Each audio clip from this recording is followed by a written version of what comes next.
Sou peregrino aqui, em terra estranha estou, no reino. Bem-vindo ao podcast Estrangeiros e Peregrinos. A mensagem de hoje será apresentada por Dennis Allen. Se você chegou até aqui procurando a resposta à pergunta 960, espere um pouquinho, darei a resposta no final da mensagem. Hoje eu quero falar sobre o cristianismo sob ataque.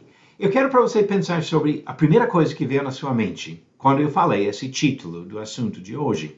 Você pensou em guerras no Oriente Médio? Pensou em eleições de presidentes?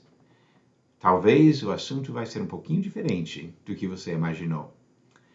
Esse título, o cristianismo sob ataque, pode não ser surpreendente, mas o foco da mensagem de hoje pode ser bem diferente do que muitas pessoas imaginam. O que os cristãos do século XXI mais temem? Qual força no mundo atual seria a mais assustadora para as pessoas que se identificam como adeptas à fé cristã? A maior ameaça vem da violência dos islamistas radicais? O cristianismo enfrenta extinção iminente por causa das decisões de políticos que não respeitam os princípios morais das Escrituras? A fé em Jesus Cristo não será vencida nem extinta por guerras, ataques terroristas e nem pelas blasfêmias contra o Senhor por parte de líderes governamentais. Tais coisas podem ser influências negativas que servem para intimidar os indecisos, mas não apresentam ameaças reais à fé das pessoas convictas sobre a divindade e soberania de Jesus Cristo. Aliás, o que ameaça a crença é descrença. As pessoas preocupadas em manter o cristianismo ativo e vivo precisam fortalecer sua própria fé e ajudar outros a acreditarem no mesmo Senhor. Os riscos para o cristianismo são de natureza particular. Da mesma forma que o cristianismo verdadeiro cresce um por um, a sua destruição aconteceria pela derrota da fé dos indivíduos. A preocupação dos cristãos deve ser com o fortalecimento da fé e não com o acúmulo de armas ou sistemas de defesa contra ataques militares ou com a influência de partidos políticos. O apóstolo Paulo disse em 2 Coríntios capítulo 10, começando no versículo 3, porque embora andando na carne, não militamos segundo a carne, porque as armas da nossa milícia não são carnais, e sim poderosas em Deus, para destruir fortalezas, anulando nós sofismas e toda altivez que se levante contra o conhecimento de Deus, e levando cativo todo pensamento à obediência de Cristo, e estando prontos para punir toda desobediência, uma vez completa a vossa submissão.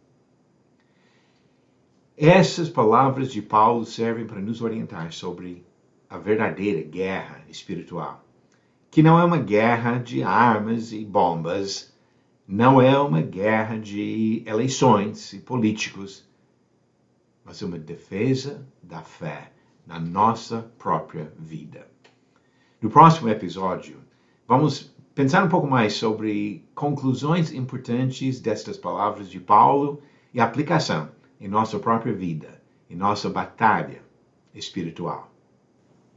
Agora, a prometida resposta à pergunta 960. Onde Davi estava quando viu Batseba se banhando? As alternativas: A, no campo de batalha; B, perto do poço principal de Jerusalém; C, no terraço do palácio real; ou D, na tenda da congregação. A resposta certa, alternativa C. Ele estava no terraço do palácio. Diz, 2 Samuel 11, versículo 2. Uma tarde, Davi levantou-se da cama e foi passear pelo terraço do palácio.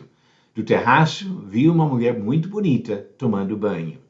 E esse fato faz parte da história de compreender esse pecado gravíssimo de Davi, que envolveu adultério, envolveu homicídio e trouxe consequências para a família dele e até para a nação de Israel.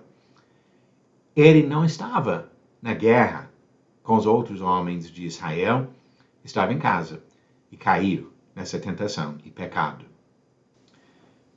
Para a pergunta 961, vamos voltar ao primeiro livro da Bíblia, verdadeiro ou falso.